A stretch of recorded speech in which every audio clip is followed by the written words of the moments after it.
In 2013, a mysterious young woman stepped off a plane at JFK International Airport. Her name, she said, was Anna Delvey, and she had arrived to take New York City by storm. With a thick European accent, designer clothes, and a suitcase full of ambition, Anna quickly slid into the high society scene. She dined in five-star restaurants. She stayed at luxury hotels like the W and 11 Howard in Soho. She tipped hotel concierge with $100 bills like it was nothing.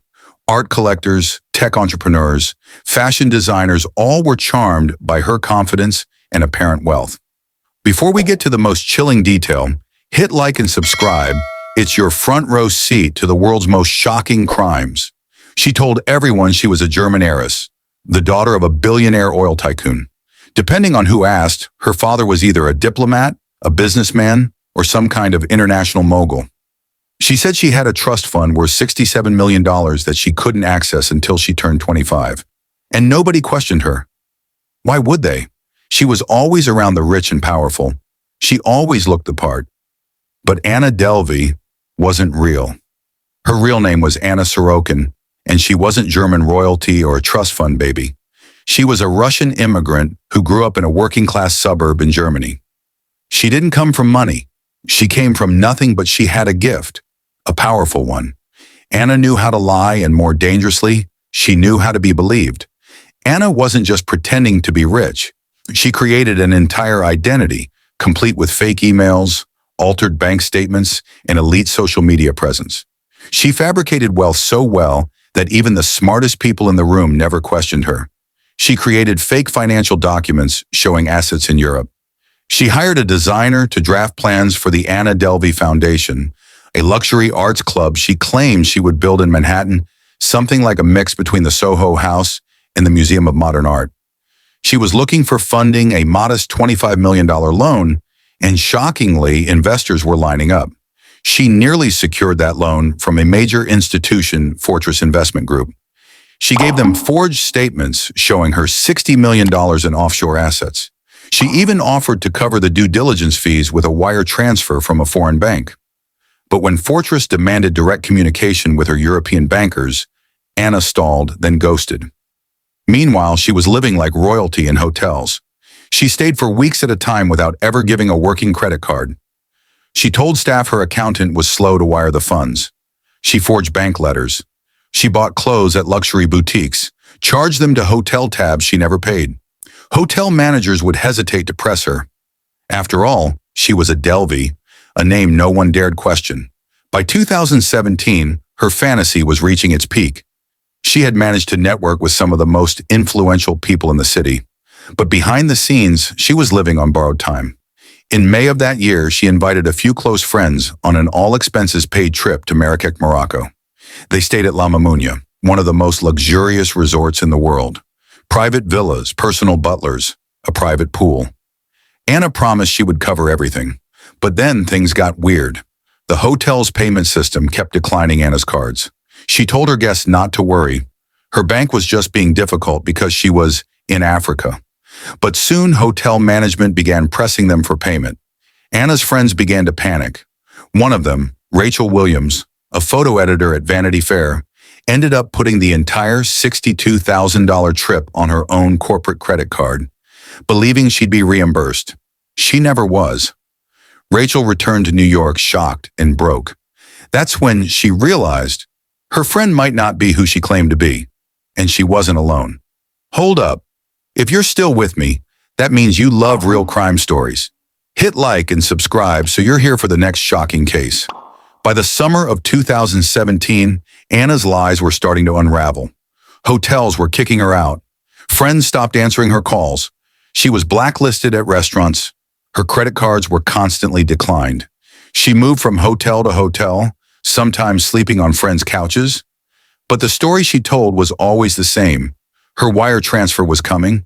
Her banker was on vacation. Her inheritance was tied up in legal paperwork. She always had an excuse, and somehow people kept giving her one more chance. But eventually, even the most patient people ran out of grace. The Manhattan District Attorney's Office began investigating Anna after several hotels and financial institutions filed complaints. At first, the FBI didn't even realize who they were dealing with. In fact, Anna was listed for a time as a missing person after one of her friends reported her missing out of concern. That's how convincing she was. Even the FBI believed she was a real heiress, maybe even in danger, not a scam artist hiding from unpaid bills. After months of cat and mouse, Anna disappeared from New York altogether. Rumors swirled that she had fled the country, but in reality she had checked herself into a rehab facility in California, hiding in plain sight. Rachel Williams, the former friend she scammed in Morocco, was still furious and working with authorities. She helped arrange a sting operation with the NYPD. In October 2017, Anna was arrested at the rehab center, still wearing designer clothes and acting like a celebrity. But this time, the game was up. Anna's trial in 2019 was a media sensation. She arrived in court each day dressed in high fashion, her courtroom outfits styled by a personal fashion consultant. She refused to appear if her clothes weren't perfect. Headlines screamed, "The courtroom is her runway. Anna Delvey, the scam queen of Manhattan." The trial lasted weeks. Witnesses included hotel managers, bankers, private jet operators, and friends she had betrayed. One by one, they described how she had manipulated them. Prosecutors painted her as a con artist with no conscience. The defense tried to frame her as a young woman trying to fake it until she made it. A dreamer, not a criminal. But the jury wasn't buying it. In April 2019, Anna Sorokin was convicted of 8 charges, including second-degree grand larceny, theft of services, and attempted grand larceny. She was sentenced to 4 to 12 years in prison and ordered to pay over $199,000 in restitution.